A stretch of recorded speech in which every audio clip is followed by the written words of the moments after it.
बाबा तुम्हारी शिक्षाएं सदा है संग हमारे, बाबा तुम्हारी शिक्षाएं सदा है संग हमारे। चलते रहेंगे जीवन भर तेरी श्रीमत के सहारे, चलते रहेंगे जीवन भर तेरी श्रीमत के सहारे। बाबा तुम्हारी शिक्षाएं सदा है संग हमारे, बाबा तुम्हारी शिक्षाएं सदा है संग हमारे।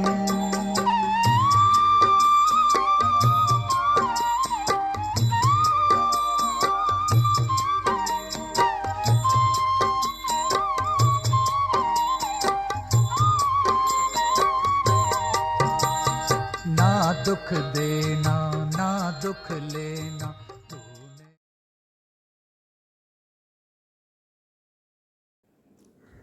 ఓం శాంతి.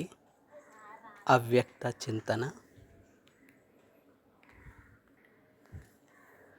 11వ తేదీ ఫిబ్రవరి 2024 ఆదివారం రోజు జరిగిన అవ్యక్త మురళి యొక్క చింతన మనం 2వ భాగం చేస్తున్నాము.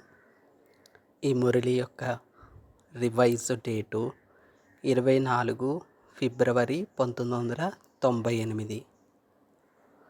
మురళి యొక్క హెడ్డింగు తండ్రితో, సేవతో మరియు పరివారంతో ప్రేమ ఉంచుకున్నట్లయితే శ్రమ నుండి విడుదలైపోతారు. ఇది మురళి యొక్క హెడ్డింగు. అయితే గత భాగంలో బాప్దాదా పిల్లలైన మనందరికీ వజ్రతుల్య శివ జయంతి యొక్క మహత్వాన్ని చాలా బాగా అర్థం చేయించారు. అంతేకాకుండా సేవా పద్ధతి గురించి కూడా బాబా చాలా బాగా అభినందించారు. ఇప్పుడు ఈ రోజుటి భాగాన్ని విందాము. బాప్దాదా చూస్తున్నారు, ఎవరైతే సత్యమైన హృదయంతో నిస్వార్థ సేవలో ముందుకు వెళ్తూ ఉంటారో వారి ఖాతాలో పుణ్య ఖాతా చాలా బాగా జమ అవుతూ ఉంటుంది అని బాబా చెప్పారు.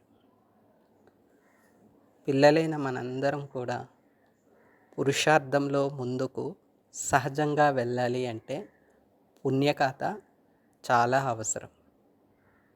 విశేషంగా బ్రాహ్మణ పరివారంలో కూడా ఎవరికైతే సహజంగా పురుషార్థం నడుస్తూ ఉందో, విఘ్నాలన్నిటినీ దాటుకుని ముందుకు వెళ్తూ ఉంటారో, అటువంటి వారి పట్ల ఇతరులు ఉపయోగించే పదము లేక మాట ఏమిటంటే వీరికి పుణ్యఖాత చాలా ఉంది అని. అయితే ప్రతి ఒక్కరం కూడా ఈ సృష్టి చక్రంలో ద్వాపర కలియుగాలను దాటుకునే మనం వచ్చాం. అనగా వికర్మలను చేసుకునే ఈ సంగమయుగంలోకి వచ్చి బాబాను తెలుసుకుని తిరిగి మన వికర్మలను వినాశనం చేసుకునే ప్రయత్నం చేస్తూ ఉంటాం. అయితే బాబా చెప్పే వాణిలో ముఖ్యంగా 2 విశేషమైన పదాలు వినిపిస్తూ ఉంటాయి. ఒకటి ఏంటి అంటే, తలపై వికర్మల భారం చాలా ఎక్కువగా ఉంది, వాటిని దించుకోండి పిల్లలు అని బాబా పదే పదే మనకు చెప్తారు. మరియు మరొక కోణంలో పిల్లలు శ్రేష్ఠ కర్మలను ఆచరించి పుణ్యఖాతాను జమ చేసుకోండి. ముక్తి, జీవన్ముక్తి అనే పదాలను కూడా బాబా విశేషంగా ఉపయోగిస్తూ ఉంటారు. మనం ఎప్పుడైతే యోగం ద్వారా, అది జ్వాలాముఖి యోగం ద్వారా కావచ్చు, మరే యోగం ద్వారా అయినా కావచ్చు, ఎప్పుడైతే మన మనస్సు యొక్క ఏకాగ్రత అనేది బాబాపై పడుతుందో, బాబాతో యోగం యాక్యురేట్గా కుదురుతుందో, అప్పుడు మనలో ఉండేటటువంటి గత జన్మల వికర్మల పాపరాశి దగ్ధమైపోతుంది. అదేవిధంగా రెండవ కోణంలో మనం ఎప్పుడైతే ఈశ్వరీయ జన్మ తీసుకున్నామో అప్పటి నుండి శ్రేష్ఠ కర్మలు మనసు ద్వారా కావచ్చు, మాటల ద్వారా కావచ్చు, కర్మల రూపంలో కావచ్చు, సంబంధాల రూపంలో కావచ్చు, మనము ఎటువంటి శ్రేష్ఠ ప్రారబ్ధ కర్మలు చేస్తున్నాము.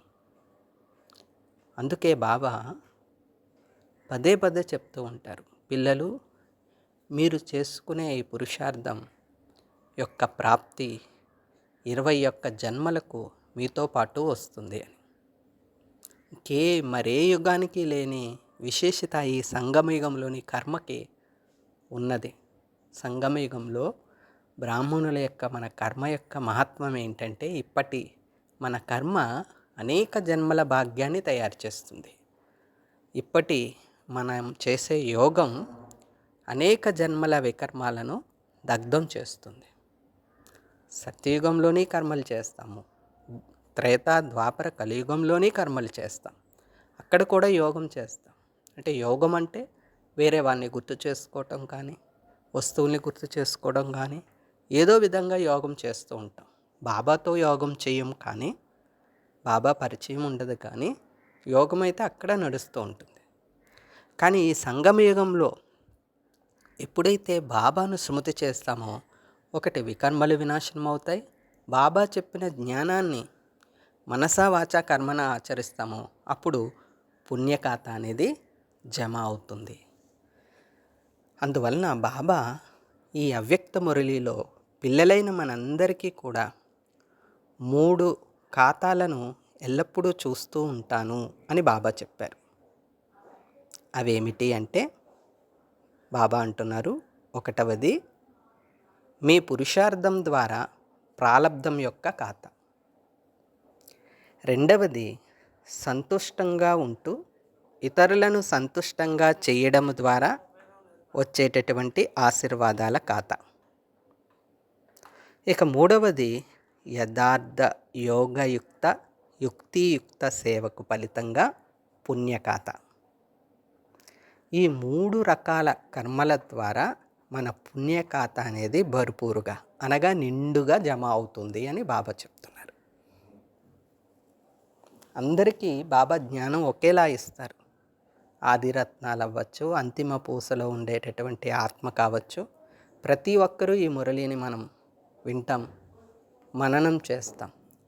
కానీ ఆ స్వరూపంలో స్థితులు అవ్వడంలోనే అసలు రహస్యం అనేది ఇమిడి ఉంటుంది.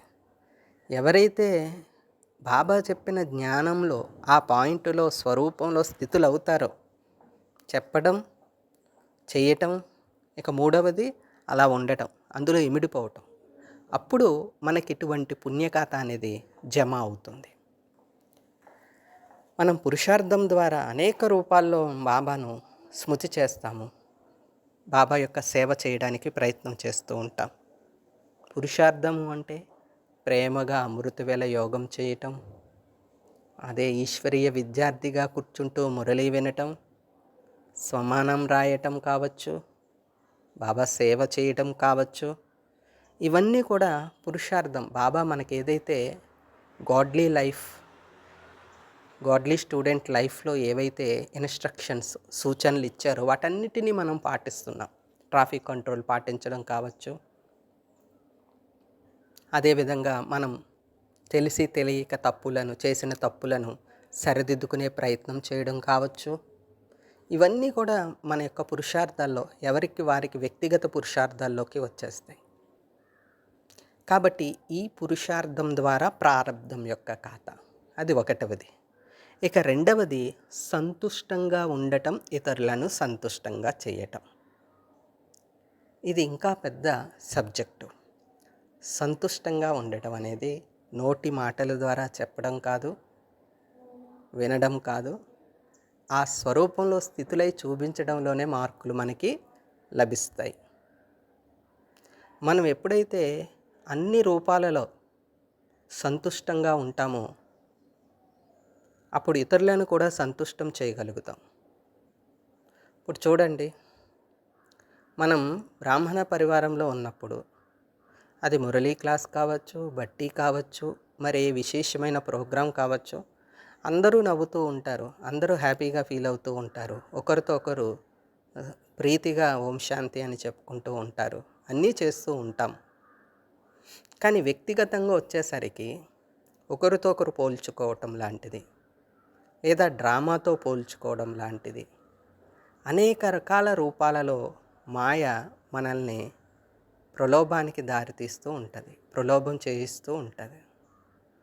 ఈ సంతృప్తిగా ఉండడంలోనే జ్ఞాన సారమంతా ఇమిడి ఉంటుందన్నమాట.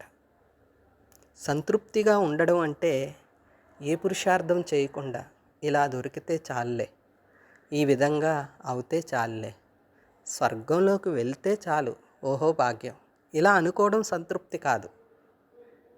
మనం ఎంతటి కఠినాతి కఠినమైన, అంటే ఒక గొప్ప కఠినమని కాదు, ఒక గొప్ప విశేషమైన పురుషార్థం చేసినప్పటికీ కూడా మనకి తగినంత ఫలితం రాలేనప్పుడు, వాస్తవానికి పురుషార్థం చేస్తే ఫలితం వస్తుంది, మనం చేసే విధానం వేరుగా ఉండి మనం ఫలితం ఆశించినప్పుడు దొరకనప్పుడు. అందుకనే బాబా మురళీలో ఒకే విషయం, ఒకటే జ్ఞానాన్ని, జ్ఞానం యొక్క సబ్జెక్టుని అనేక రూపాలలో అనేక ఉదాహరణలు ఇస్తూ అటు తిప్పి ఇటు చెప్పి అటు చెప్పి ఇటు చెప్పి తిరిగి తిరిగి తీసుకువస్తారు, మళ్ళీ ఒకే పాయింట్కి తీసుకొస్తారు. కాబట్టి మంచిగా అవుతుంది అనుకోండి, అంతా మంచిదే, బ్రాహ్మణాత్మలకు చెడు అనేదే లేదు, అంతా శుభమే జరుగుతుంది అంటారు బాబా. మరి బ్రాహ్మణాత్మలకు అని అనుకున్నప్పుడు అందులో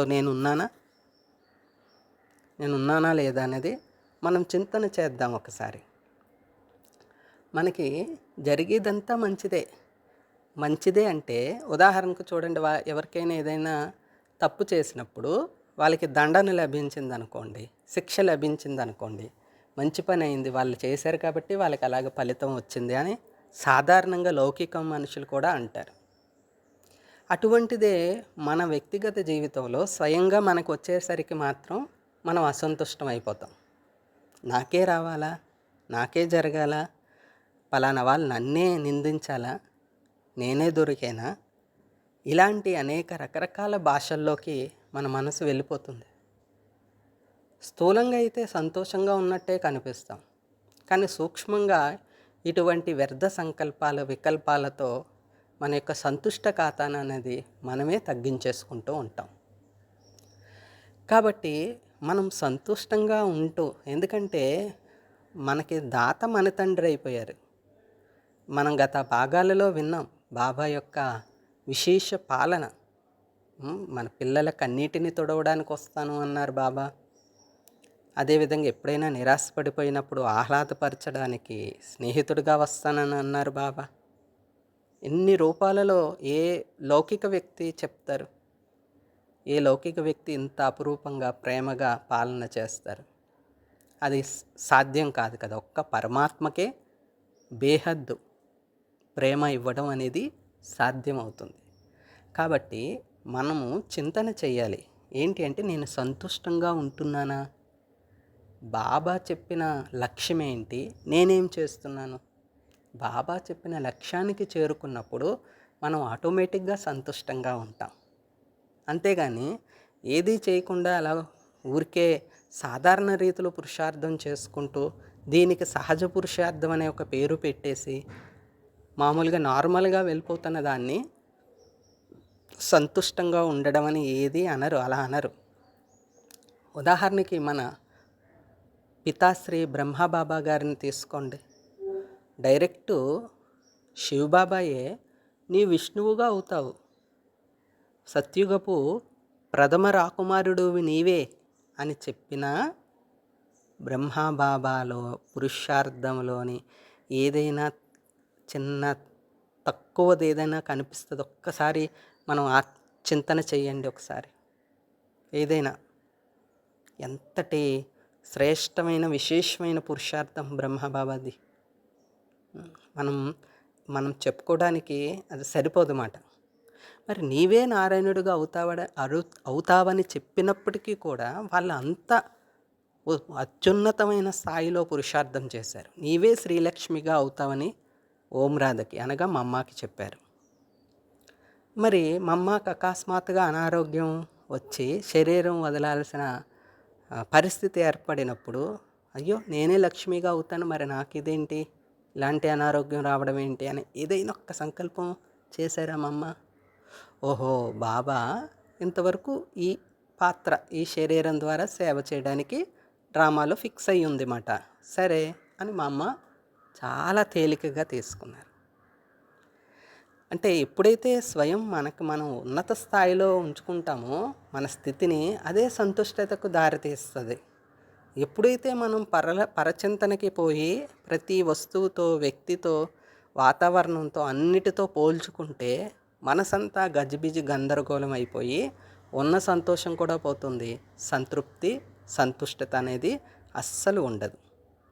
కాబట్టి ఈ రెండవ కథ బాబా ఏం చెప్తున్నారంటే, సంతుష్టంగా ఉంటూ ఇతరులను సంతుష్టంగా చేయటం.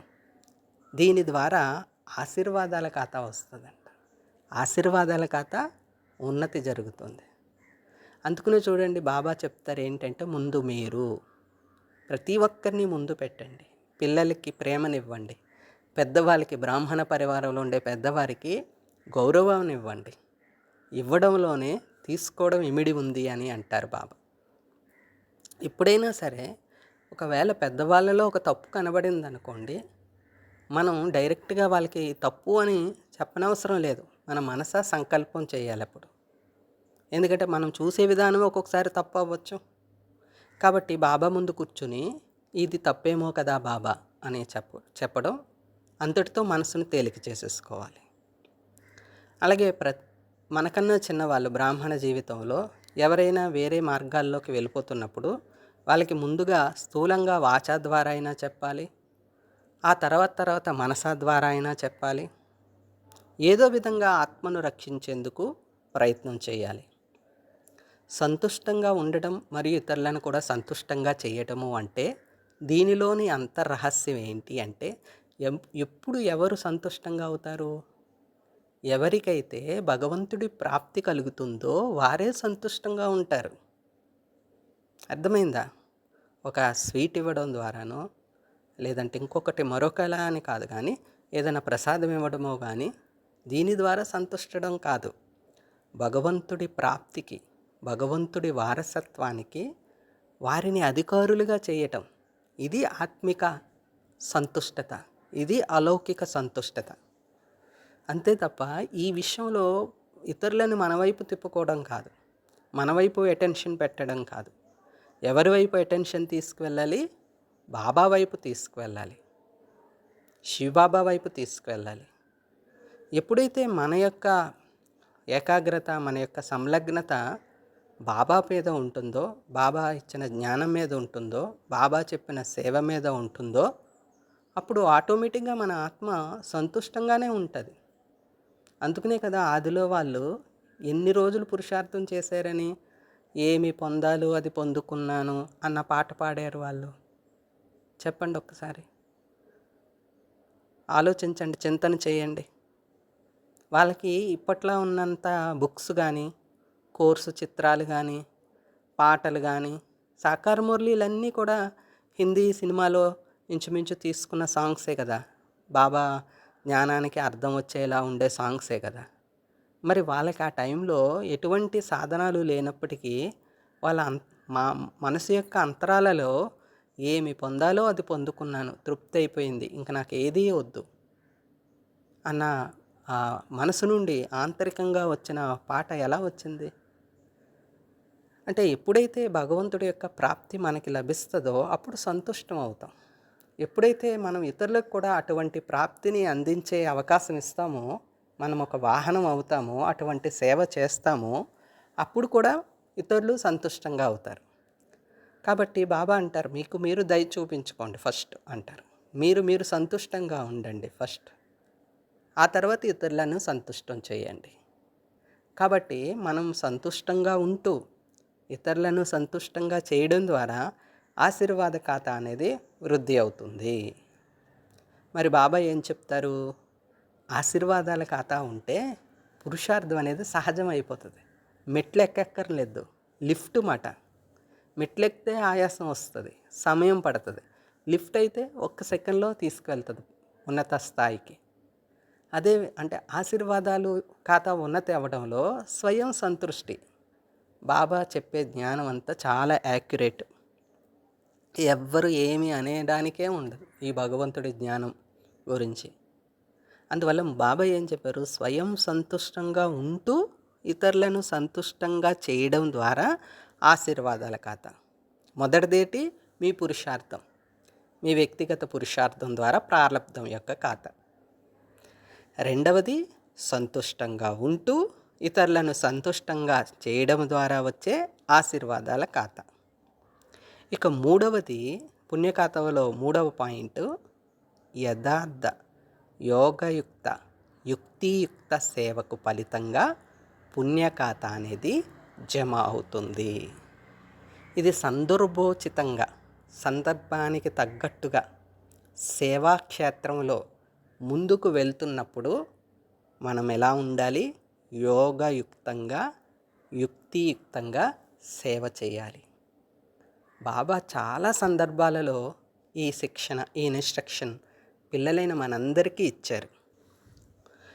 కాబట్టి సేవాక్షేత్రంలో సేవ ఏ విధంగా చేయాలి అనేది ఆది నుండి కూడా సాకార మురళీల్లో కూడా, అలాగే అవ్యక్తవాణిలలో మన ఆదిరత్నాలైన ప్రకాష్ మణి దాదీజీ, గుల్జార్ దాదీజీ, ప్రకాష్ మణి దాదీజీ, మనోహర్ దాదీజీ, అలాగే జగదీష్ చంద్రబాయిజీ అన్నయ్య గారి క్లాసుల్లో రకరకాల యజ్ఞవత్సలందరూ కూడా అనేక విధాలుగా మనకి అమూల్య శిక్షణలు ఇచ్చారు.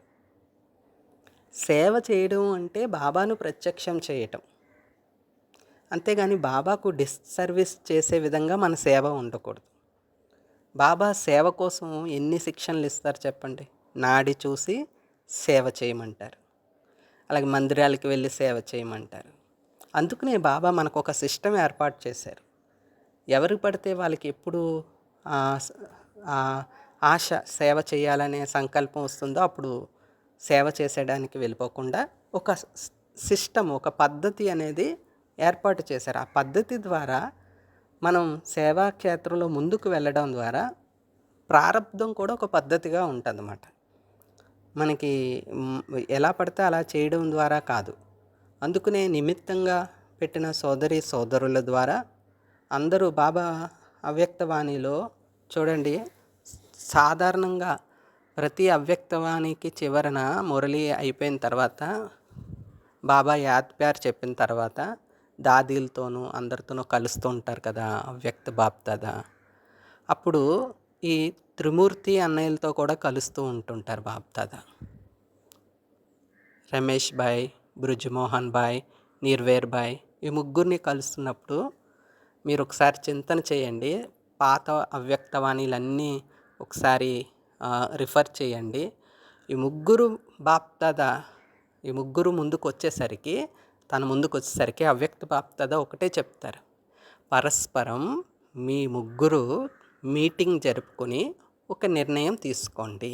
సేవ గురించి, ఏ ప్రాజెక్టు గురించైనా పరస్పరం ముగ్గురు కలిసి ముగ్గురు పరస్పరం నిర్ణయించుకోండి, చర్చించుకుని ఏది మంచిదో అది చెయ్యండి. బాప్దాదా దానికి అంగీకారం చేస్తారు, సంకేతం ఇస్తారు అని ఎక్కువ చెప్తూ ఉంటారన్నమాట.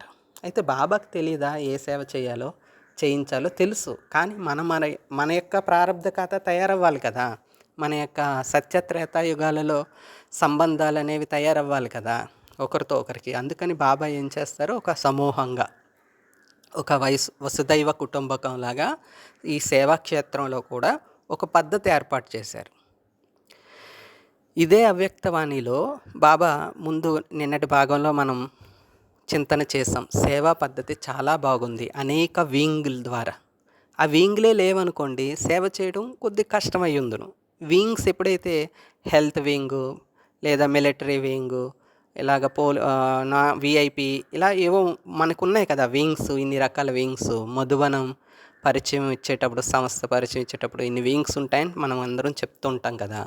అలా వింగ్స్ ద్వారా ఎవరికి వాళ్ళకి సేవ వర్గీకరణ అవ్వడం వల్ల ఆ ఒక్కొక్కరు ఆ వింగికి ఉండే ముఖ్య సంచాలకులు దాని మీదే కేంద్రీకృతం అయ్యి ఒక విశేషమైన మైక్ని బాబా ముందుకు తీసుకురావటం, వాళ్ళ ద్వారా అనేక సేవ వృద్ధి అవ్వటం అనేది జరుగుతూ వచ్చింది ఇప్పటికీ కూడా. అందువలన ఏంటి అంటే సేవ చేసే పద్ధతి అనేది మనం ఒకరికొకరు చర్చించుకోవటం ద్వారా కావచ్చు, అలాగే నిమిత్తమైన ఆత్మలు ఎవరైతే బ్రాహ్మణి ఆత్మలు ఉంటారో, టీచర్ అక్కేలు ఉంటారో, వాళ్ళు ఏదైతే పరస్పరం జోనుల నుండి నిర్ణయాలు తీసుకుని చేస్తారో దానికి సహాయ సహకారాలు అందించడంలోనే మనకి ఈ యుక్తియుక్తమైన యోగయుక్తమైన సేవా ఖాతా అనేది వృద్ధి చెందుతుంది. కాబట్టి మనం చింతన చేయాలి. ఈ యుక్తియుక్త యోగయుక్త సేవకు ఫలితంగానే పుణ్య ఖాతా అనేది జమ అవుతుంది. అందుకు మనం ఏదైనా చేయొచ్చు కర్మ, కానీ అందులో బాబా స్మృతి ఇమిడి ఉందా లేదా, బాబా డైరెక్షన్ ఇమిడి ఉందా లేదా, బాబాకు ఇష్టమైనట్లుగా ఉందా లేదా, ఇలాంటి ప్రశ్నలు మనం అంతరాత్మలో కొద్దిసార్లు అలా అనుకోవడం ద్వారా అలవాటైపోతుంది మనకి. ఇక బాబాకి ఇష్టమా లేదా, అలా కొద్దిసార్లు అనుకున్న తర్వాత ఇష్టం లేదు కదా, ఇది చేయకూడదు కదా అని మనం ఏదైతే కొన్ని చెయ్యట్లేదో అప్పుడు ఆటోమేటిక్గా అది సంస్కారం అయిపోతుంది. కొన్నాళ్ళకి అప్పుడు సరైనయే, బాబాకి ఇష్టమైనయే చేయటం మొదలు పెడుతుంది, బాబాకి ఇష్టమైనయే ఆలోచించడం మొదలు పెడుతుంది మనసు. ఇంక ఇష్టం లేనివన్నీ మనం కట్ చేస్తూ ఆపుతూ ఉన్నాం కదా, అది సంస్కారంగా అయిపోయింది కదా, ఇంక ఇష్టమైనవే తీసుకుంటుంది. ఇంకా దీని ద్వారా పుణ్యఖాత అనేది జమ అవుతుంది. అయితే అన్నిటికంటే పెద్ద పుణ్యం ఏంటి అంటే బాబా స్మృతిలో ఉండగలగటం, బాబా స్మృతిని ఇప్పించడం. ఇదే కదా సేవ. సేవ అంటే స్థూలమైన సేవ కావచ్చు, ఏ సేవ అయినా కావచ్చు, మనం అది బాబా స్మృతిలో ఉండి చేయగలిగినప్పుడు ఆ సేవా ఖాతా ద్వారా పుణ్య ఖాతా అనేది జమ అవుతుంది. కాబట్టి బాప్దాదా ఈ 3 రకాల ఖాతాలను పిల్లలైన మనందరిలోనూ చూస్తున్నారంట. ఏంటా ఖాతాలు మరొక్కసారి చింతన చేద్దాము. ప్రాలబ్ధం యొక్క ఖాతా అంటే అది మన వ్యక్తిగత పురుషార్థం. ఏదైతే పురుషార్థం చేస్తూ ఉన్నామో బాబా ఉదయం నుంచి రాత్రి వరకు, అమృత వేళ నుండి రాత్రి వరకు మనకి ఏమేమి శ్రేష్ట శిక్షణలను, ఇన్స్ట్రక్షన్స్ ఇచ్చారో, నియమాలను పెట్టారో వాటిని పూర్తి చేస్తూ పొందేటటువంటి ఖాతా ప్రాలబ్ధం యొక్క ఖాతా. ఇక రెండవది ఆశీర్వాదాల ఖాతా. ముందు మనం సంతోషంగా ఉంటూ ఇతరులని సంతుష్టంగా చేయడం, దీని ద్వారా మనకు ఆశీర్వాదాల ఖాతా. మూడవది పుణ్య ఖాతా అంటే యుక్తియుక్తమైన యోగయుక్తమైన. దీని గురించి కూడా మనం ఈ యుక్తియుక్తమైన యోగయుక్తమైన సేవ విధి విధానాల పట్ల రేపటి భాగంలో కూడా మనం ఈ అవ్యక్త చింతన చేయడానికి ప్రయత్నం చేద్దాము. కాబట్టి బాప్దాదా పెట్టుకున్న ఆశకు ఫలితంగా రిటర్న్గా మనం కూడా ఈ మూడు ఖాతాలను కూడా వృద్ధి చేసుకుందాం. పురుషార్థాన్ని తీవ్రం చేసి ప్రాలబ్ధ ఖాతాను పెంచుకుందాం. అదేవిధంగా సంతుష్టంగా ఉంటూ అందరినీ సంతుష్టం చేస్తూ ఆశీర్వాదాల ఖాతాను వృద్ధి చేసుకుందాం. ఇక మూడవది మనం యోగయుక్తంగా యుక్తియుక్తంగా ఉండాలి. ఇతరులకి బాబా గురించి డిస్సర్వీస్ చేసే విధంగా మన ప్రవర్తన కావచ్చు, మన సేవ కావచ్చు ఉండకూడదు. వాదులాట అసలు ఉండకూడదు. కాబట్టి ఈ పుణ్యఖాతాను, మూడవది పుణ్యఖాతాను, ప్రాలబ్ధ ఖాతా, ఈ ఆశీర్వాదాల ఖాతా, పుణ్యఖాతా, ఈ 3 ఖాతాలను బాబా ఆశ పెట్టుకున్న విధంగా మనం వృద్ధి చేసేందుకు ఆ అవ్యక్త చింతన చేద్దాము. మిగిలిన భాగాన్ని రేపటి రోజు విందాము. ఆత్మిక తండ్రికి ఆత్మిక పిల్లల యొక్క ఈశ్వరీయ మధుర స్మృతులు, శుభోదయం మరియు నమస్తే. बाबा नमस्ते। ओम शुभ शांति। चिंतक बन रहना सबका तूने पाठ पढ़ाया है। शुभ चिंतक बन रहना सबका तूने पाठ पढ़ाया है। अपकारी पर कर उपकार, यही है शब्द तुम्हारे। अपकारी पर कर उपकार, यही है शब्द तुम्हारे। बाबा तुम्हारी शिक्षाएं सदा है संग हमारा।